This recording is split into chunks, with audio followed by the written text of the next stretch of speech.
I have two questions for you. One, if Instagram disappeared tomorrow, would you still be able to reach your ideal customer? And two, how much of you not doing your marketing is because you loathe working on social media? I ask because I get it. This isn't about fear, it's about freedom, about owning a marketing system that works for you and outlasts the latest algorithm. Today, let's get honest about what it really takes to show up, stay seen, and stop burning out so your marketing supports your sanity and your business, no matter how the marketing channels change.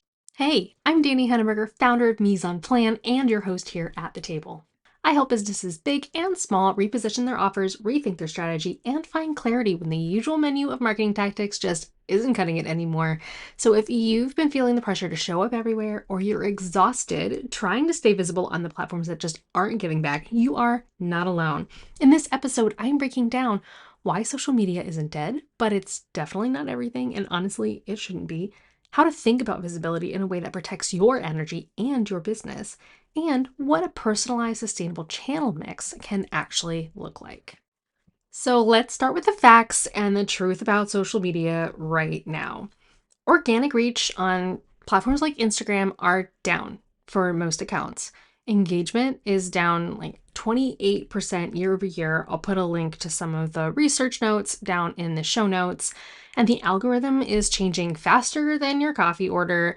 And it's a finite thing. Things fizzle and then they disappear. Yes, I know that Instagram has finally announced that they are going to be having their stuff showing up in search, but in my opinion, this is a little too late. It's very frustrating, but it'll be good at the end of the day. But even then, even the best content really gets buried. Audience attention is fragmented, and most of us are trying to say something meaningful in 20 seconds or less, while also hoping that the algorithm likes our outfit or whatever, or can compete with the new AI content creators out there. Like, is that influencer even real? I don't even know anymore. That being said, social can still work, but if you're relying on social media alone to do your marketing, and I will tell you, I've been around the block, I've heard a lot of small business owners and a lot of founders say that social media is the end game for everything that they're doing. You know, this is dangerous. You're building on rented land. That landlord is fickle and they are motivated to take your money and other people's money. We have seen Meta have blackouts. We've seen TikTok go dark with influencers with millions of followers giving tearful goodbyes because it was all over. And it's still not fully out of the danger zone, even though it's back. So this is my warning to start thinking about how you might be able to go beyond just leaning and relying on social media for your marketing. Because let's be real, social media isn't the enemy. For some people, it's really fun. It's energizing. It really fits their vibe. And if it's working for you, and if it brings in those aligned clients and it feels good, great. Keep going, keep doing it. But if it's feeling like a grind, and it doesn't mean that you're doing it wrong. It might just mean that you're not meant to be doing it in the way that you're doing it, or you need to be doing it differently. So here's the shift I'm going to encourage. Yes, unfortunately, social is still very much a reality. We kind of do need to be there, even just lightly. However, we need to be thinking about what else supports you. And that's a question that I ask clients all the time, because you don't have to choose between being visible and protecting your sanity. There is a way to do both. Putting all your eggs in one basket, just like Instagram or email, means that your entire presence is at risk if things change there. And that's a really tough spot to recover from. We want to make sure that we're protecting ourselves. And honestly, vulnerable moment. I'm a marketer, but I will be totally honest with you. I hate doing my own marketing. I especially don't love social media. People look at me aghast when I say that. I hate social media and that I would love for it to disappear tomorrow. But I'm just as much a victim of the doom scroll and always end up crying over sad puppies, whatever, beyond that. Anyways, I was so unmotivated to do anything on social media. I'm way too in my own head to deal with any of it.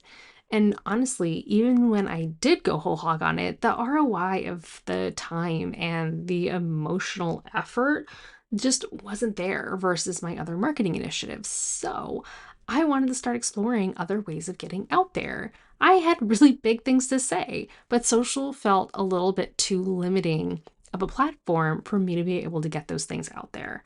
I need more than 30 seconds to tell my stories. I was also just way too self-conscious. It's all too shallow. I know it's in my head. I know these are things I got to work through. And frankly, it all just felt very performative. It just didn't feel true to me. And that's for me. It just wasn't my vibe. And that's how you've come to start listening to me on here instead. It was a better channel for me, for my business, and most importantly, I honestly think it's a better channel for you to hear from me too. I have not fully said goodbye to social. No, you still got to do it, but I don't feel the same pressure. Now I record an episode and suddenly I have easier content for my Instagram, my newsletter, my blog. I have partnership opportunities that are coming out of the interviews that I'm planning, and none of it feels like shouting into the void. Marketing isn't about being everywhere. I will be the first to tell you that you just need to be making sure that you're being rooted in a few places that give back to you, not just to the platforms. And with that, let's talk about owned channels, because owned channels are a really powerful thing. You have owned channels where are the places that you uniquely set the rules. These are things like your website, having your email list, so your newsletter, your blog, or if you have a podcast. These are things that you have more control over. And so that's one of the reasons why these matter so much. That control means that you can decide what's shown and when. You have no algorithm. Let's just ignore the intricacies of SEO for now. You have more longevity because that blog isn't just going to get deleted or just shoved under the rug later on. That podcast content lives longer and is searchable. And you can go into a lot more depth. You can go beyond tips and tricks. You can really share those values, those frameworks, those stories, the stuff that actually builds trust. Owned channels are the foundation of your entire business. Your website, like I said, that email list, the podcast, these are things that you can control. And your authority compounds over time. Those owned channels don't have to be digital either. Your presence, your voice, those things are your most powerful owned channels of all. So I am going to encourage you to really start thinking about not sleeping on networking events, hosting workshops, panels, local meetups, speaking gigs, collaborations, etc., depending on your industry and where your ideal customers live. This is a really underrated power play because one good event can do what 10 posts can't. People remember how you made them feel. And that connection is stickier than anything they'll ever get from learning about you through a screen. You don't have to be on stage. I know that is a sticky thing. A lot of people aren't into it. You just have to show up and be your fabulous, authentic self. Sometimes the best marketing is a real conversation at a real table over a cup of coffee or a glass of wine and weird crudités. Honestly, I've seen more business get done in 5 minutes over that charcuterie board than in 5 months of trying to go viral. Now you might be saying to me, Danny, but going in person just isn't scalable. I can't scale myself beyond that. I'm not saying that's your only channel. The whole point of this entire episode is thinking about your channel mix. Because when you diversify, mixing the social and website and in person and your newsletter and email and emerging channels like AI-powered search, you're not just hedging your bets, you're making sure your message lives in multiple places. If one channel goes quiet, your work keeps circulating. However, here's one part that no one really seems to talk about, especially those bizfluencers who are giving you the secret sauce for how to meet those, 30K months in just a few days. I don't know. But your visibility strategy should reflect you. Your marketing is very personal to you. Your business is personal to you. Your energy, your strengths, your season of business and where you are in your business should define how you do your marketing. If social just isn't for you, fine. It shouldn't have to be. If meeting people IRL gives you the ick, that's totally fine too. But ask yourself, honestly, why that's the case. Is it because you just don't like people? I mean, I get it. Or is it because you don't know how to say what you do or about yourself and that just gives you some social anxiety? Because we can fix the latter together. And that is exactly what we try to figure out inside my VIP and strategic partnership work that I do with my clients. And I want to give you just a little glimpse of what that general framework looks like so you might be able to start applying it for yourself. I like to, one, do an audit. I like to think about what's working, what's draining you, where the clients are actually coming from, at least not just clients, but the ones you actually like working with.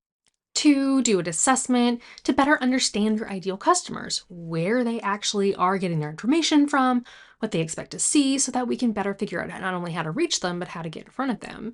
Then three, I like to do a diagnosis. Just basically understand where your comfort levels are and how we can align them with you as a person. Basically, finding out what your marketing style is, what is going to work for you so you don't feel drained.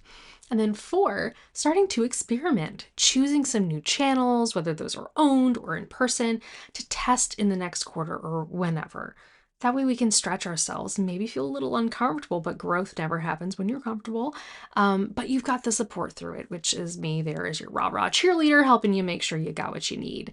And then figuring out how we can make sure we're reducing the lift. How can we make sure you're doing less, more with less, by finding an ecosystem that allows us to repurpose your content across channels so you're not hindered when you finally go and get started.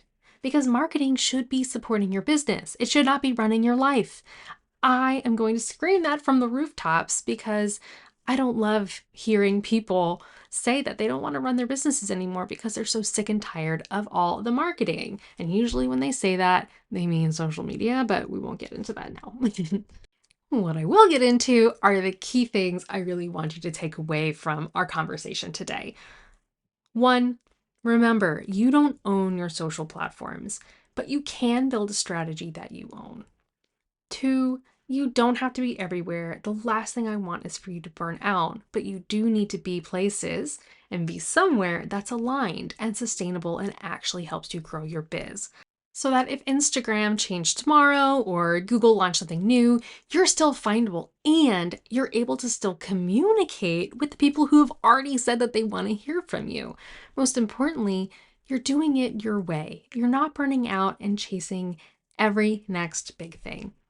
If this episode sparked something and you're ready to build a marketing strategy that actually is yours, I'd love to help. Like I said, this is what we do. This is what I do. I love this stuff. I love figuring out what those best fit channels are for your goals, your energy, and your people, and making marketing feel like something you want to actually show up for. So, or if you're just channel curious, DM me. Tell me what you're considering next. I'd love to hear it and talk it through with you and figure out how it can fit into that big strategy. And hey, don't forget to hit subscribe so you don't miss the next one. Thanks for pulling up a chair with me today. I'll see you next time. I'll make sure to save you a seat.